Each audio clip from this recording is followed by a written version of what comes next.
पहला पाठ, प्रज्ञा, ग्रंथ, अध्याय 13, पद संख्या 1 से 9 तक। वे मनुष्य कितने मूर्ख हैं जिनमें ईश्वर का ज्ञान नहीं है, जो दृश्य जगत को देखकर सत नामक ईश्वर को नहीं जान सके, जो सृष्टि को देखकर सृष्टिकर्ता को पहचानने में असमर्थ रहे, किंतु उन्होंने अग्नि, पवन, सूक्ष्म वायु, तारामंडल, जल का तीव्र प्रवाह अथवा आकाश के ज्योति पिंडों को संसार का संचालन करने वाले देवता समझा है। यदि उन्होंने इन वस्तुओं के सौंदर्य से मोहित होकर इन्हें देवता समझ लिया है, तो वे यह जान जाएं कि इन सब का स्वामी इनसे कितना श्रेष्ठ है, क्योंकि समस्त सौंदर्य के मूल स्रोत द्वारा उनकी सृष्टि हुई है। और यदि वे इन वस्तुओं की शक्ति और क्रियाशीलता से प्रभावित हुए, तो वे इन वस्तुओं से अनुमान लगाएं कि इनका निर्माता कितना अधिक शक्तिशाली है, क्योंकि सृष्ट वस्तुओं की महानता और सौंदर्य के आधार पर इनके निर्माता का अनुमान लगाया जा सकता है।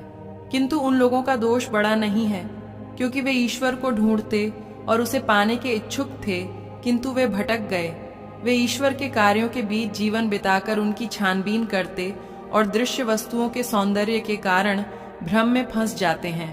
फिर भी वे लोग क्षम्य नहीं हैं, क्योंकि यदि वे ज्ञान में इतना आगे बढ़ गए थे कि विश्व के विषय में चिंतन कर सके, तो वे शीघ्र ही इसके स्वामी को क्यों नहीं पहचान सके।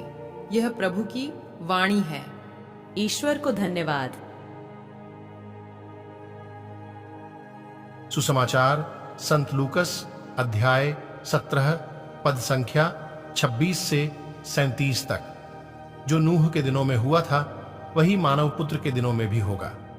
नूह के जहाज पर चढ़ने के दिन तक लोग खाते पीते और शादी ब्याह करते रहे। तब जल प्रलय आया और उसने सबको नष्ट कर दिया। लॉट के दिनों में भी यही हुआ था। लोग खाते पीते, लेन देन करते, पेड़ लगाते और घर बनाते रहे। परंतु जिस दिन लॉट ने सोदोम छोड़ा, ईश्वर ने आकाश से आग और गंधक बरसाए और सब के सब नष्ट हो गए। मानव पुत्र के प्रकट होने के दिन वैसा ही होगा।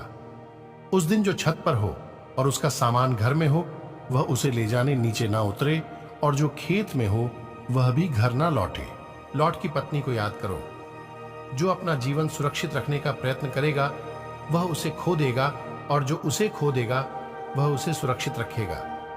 मैं तुमसे कहता हूं, उस रात 2 एक खाट पर होंगे, एक उठा लिया जाएगा और दूसरा छोड़ दिया जाएगा। 2 स्त्रियां साथ साथ चक्की पीसती होंगी, एक उठा ली जाएगी और दूसरी छोड़ दी जाएगी। मैं तुमसे कहता हूं, 2 खेत में होंगे, एक उठा लिया जाएगा और दूसरा छोड़ दिया जाएगा। इस पर उन्होंने ईसा से पूछा, प्रभु यह कहां होगा? उन्होंने उत्तर दिया, जहां लाश होगी वहां गीध भी इकट्ठे हो जाएंगे। यह प्रभु का पवित्र सुसमाचार है। हे ख्रीस्त, तेरी स्तुति हो। मनन चिंतन। मेरे प्यारे विश्वासी भाई बहनों, जब हम ईश्वर की नहीं सुनते तो क्या होता है? हमें पाप करने में कोई संदेह नहीं होता। पाप हमारे जीवन का अभिन्न अंग बन जाता है और हमारी जीवन शैली को नष्ट करने लगता है। उचित समय में पाप को समझना और उससे दूर होना थोड़ा कठिन है। हम अक्सर सुखवादी कार्यों में लिप्त हैं। हम सार्थक सलाह पर ध्यान नहीं देते हैं। समय के अनुरूप पाप के साथ हम अपने जीवन को नष्ट करने लगते हैं। यदि हमारे जीवन में ईश्वर नहीं है, तो हमें पता है हम गलत रास्ते पर हैं। हमारे जीवन में शांति और संतोष के बजाय केवल प्रलोभन और परेशानी बढ़ती है। हम किस तरह के जीवन को जीने के लिए तैयार हैं? आज के वचन को सुनने वाले सभी विश्वासी भाई बहनों को परमेश्वर आशीष प्रदान करे। आमीन।